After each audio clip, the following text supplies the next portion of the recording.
It's the middle of December 1989. Pada pertengahan bulan Desember 1989, di tengah suhu yang nyaris membekukan, alun-alun istana di Bukares dipadati lebih dari 50.000 orang.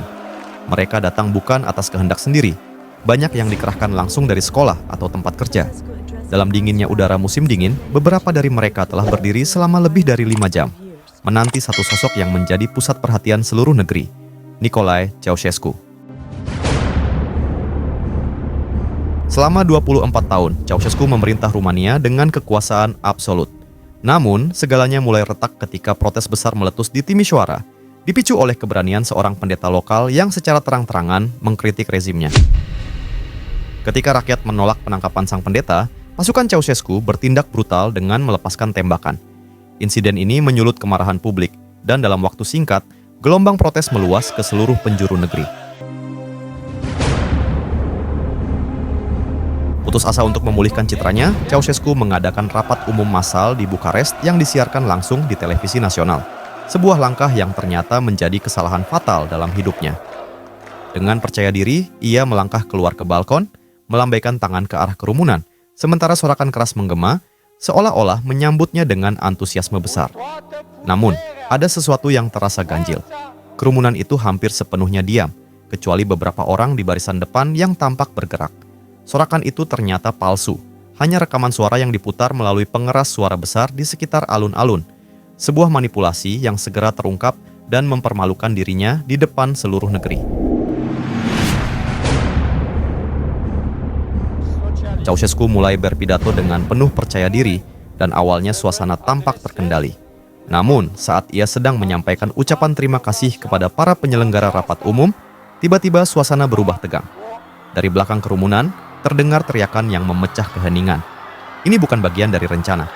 Seseorang menembak, seru Elena, istri Ceausescu dengan nada panik. Mereka masuk ke gedung, tambah salah satu pengawal dengan wajah tegang. Suasana pun langsung kacau balau.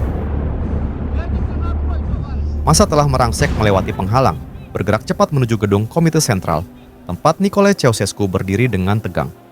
Di tengah kekacauan, kamerawan menerima instruksi khusus. Arahkan kamera ke langit jika terjadi hal yang tak terduga. Kini, kerumunan berada tepat di bawah Ceausescu. Dia dan Elena, istrinya, berteriak keras, mencoba mengendalikan situasi. "Mundur, ini provokasi!" seru Ceausescu dengan panik. Namun, suara Ceausescu tenggelam dalam hiruk-pikuk massa. Dalam hati, Nicolae bergulat dengan ketakutan, mencoba meyakinkan dirinya bahwa ini hanyalah sebuah gangguan sementara. Para pengawal berjuang mati-matian, mendorong massa kembali ke belakang penghalang. Tapi semuanya sudah terlambat. Ketegangan telah memuncak dan kendali perlahan-lahan terlepas dari tangan mereka. Saat Ceausescu melanjutkan pidatonya dan secara mendadak mengumumkan kenaikan upah serta pensiun, kerumunan yang awalnya diam mulai berubah. Setelah pidatonya selesai, bukannya bubar, banyak orang justru memilih bertahan di tempat. Mereka sudah tak tahan lagi dengan kebohongan, penindasan, dan kekuasaan Ceausescu yang semakin menyesakkan. Dengan penuh keberanian, mereka menyebar ke seluruh penjuru Bukares, meneriakkan "Turunkan Ceausescu", dan menyerukan kebebasan yang telah lama dirampas. Ketika kabar ini sampai ke telinga Ceausescu, ia langsung murka. Masih berada di Bukares, ia memerintahkan tank, tentara, dan polisi rahasia untuk menghentikan demonstrasi dengan cara apapun. Kekerasan pun meledak. Para demonstran ditembaki tanpa ampun di jalanan, sementara mereka yang berlindung di bangunan menjadi target penembak jitu dari atap-atap gedung. Ketika fajar menyingsing, pemandangan kota berubah mencekam. Darah menggenangi jalanan. Militer bahkan harus menggunakan meriam air besar untuk membersihkan aspal dari jejak tragis malam itu. Sementara itu, Ceausescu yang masih berada di Bukares merasa lega seolah semuanya telah terkendali. Dengan penuh keyakinan, ia berkata kepada istrinya, "Elena, pasti sekarang semuanya akan kembali normal." Namun, ia keliru besar. Menjelang fajar, kabar mengejutkan datang. Ribuan pekerja meninggalkan pabrik mereka dan bergerak menuju pusat kota. Situasi berubah drastis. Tentara dan polisi yang dikirim untuk membubarkan massa justru menolak perintah menembak. Lebih dari itu, mereka malah bergabung dengan para demonstran. Dalam kepanikan, Ceausescu segera mengumpulkan anggota tersisa Politbiro Partai Komunis untuk rapat darurat di gedung Komite Sentral. Sementara itu, di luar gedung, ratusan ribu demonstran telah mengepung markas tersebut. Semakin mendekat, dan mulai menerobos masuk. Dengan waktu yang semakin menipis, Ceausescu memerintahkan agar helikopter segera disiapkan di atap gedung. Nicolae dan Elena yang terlihat panik dan terguncang harus dibantu pengawal mereka untuk naik ke helikopter. Wajah mereka pucat pasi, penuh ketakutan. Bersama 2 pejabat tinggi dan 2 pengawal, mereka berdesakan masuk ke dalam helikopter. Dalam hitungan menit, helikopter lepas landas tepat sebelum para demonstran berhasil mencapai atap.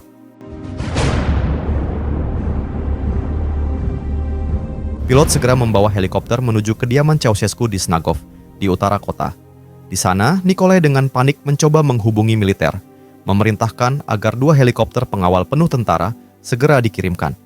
Namun balasannya tegas, mereka ditinggalkan. Tidak ada bala bantuan yang akan datang. Pilot dengan akal sehatnya membujuk Ceausescu untuk segera terbang kembali, meninggalkan 2 pejabat agar helikopter lebih ringan. Nicolae masih berharap memerintahkan untuk menuju kota Titu di barat, tempat garnisun yang diyakininya setia berada. Namun, harapan itu pupus ketika pesan darurat terdengar dari radio. Semua penerbangan dilarang. Pesawat tak dikenal akan ditembak jatuh. Tak ada pilihan lain, mereka harus mendarat. Helikopter mendarat darurat di jalan raya antara Bukares dan Targoviste, meninggalkan pasangan Ceausescu hanya dengan 2 pengawal setia. Dalam situasi penuh ketegangan, mereka berhasil menghentikan sebuah mobil yang kebetulan melintas. Sebuah keberuntungan yang tak terduga. Sopirnya, seorang montir sepeda bernama Petrescu, setuju untuk membawa mereka menuju Targoviste. Namun, perjalanan itu jauh dari kata tenang. Di dalam mobil, Ceausescu duduk dengan wajah pucat sambil mendengarkan radio yang menyiarkan kemenangan pemberontakan di Bukares. Dengan niat baik, Petrescu menyarankan mereka untuk bersembunyi di sebuah institut pertanian di pinggiran kota. Ketika mereka tiba, sang direktur institut menyambut mereka dengan sikap dingin. Tanpa banyak kata, pasangan itu diarahkan ke sebuah ruangan, lalu pintu dikunci rapat. Kini mereka terjebak, tak berdaya, dan hanya bisa menunggu nasib yang semakin mendekat. Tak berselang lama, polisi lokal datang dan menangkap pasangan Ceausescu. Mereka segera diserahkan ke barak militer di kota, tempat mereka ditahan selama beberapa hari. Pemerintah baru yang bergerak cepat bertekad membawa mereka ke pengadilan tanpa penundaan. Sehari setelah penangkapan mereka, Iliescu, pemimpin baru Rumania, segera menandatangani dekret pembentukan pengadilan militer luar biasa. Persidangan ini akan digelar di barak tempat Nicolae dan Elena ditahan. Di sana, mereka menghadapi dakwaan berat, genosida, penghancuran ekonomi negara, dan upaya melarikan diri sambil membawa lebih dari $1 miliar yang disimpan di bank asing. Saat tuduhan dibacakan, Nicolae hanya menanggapi dengan tawa dingin. Proses persidangan berlangsung cepat, hanya sekitar 2 jam, dan lebih menyerupai formalitas simbolis. Tidak ada pembelaan, tidak ada peluang banding yang nyata. Nicolae dengan tegas menolak mengakui legalitas pengadilan itu, menyebutnya tidak sah. Namun, protesnya tak mengubah apapun. Vonis dijatuhkan. Nicolae dan Elena dinyatakan bersalah dan dijatuhi hukuman mati oleh regu tembak. Eksekusi akan dilakukan segera. Nicolae mencoba mengajukan banding, tetapi permohonannya langsung ditolak. Sebelum meninggalkan ruang sidang, ia meminta agar dirinya dieksekusi bersama Elena, dan permintaan itu dikabulkan.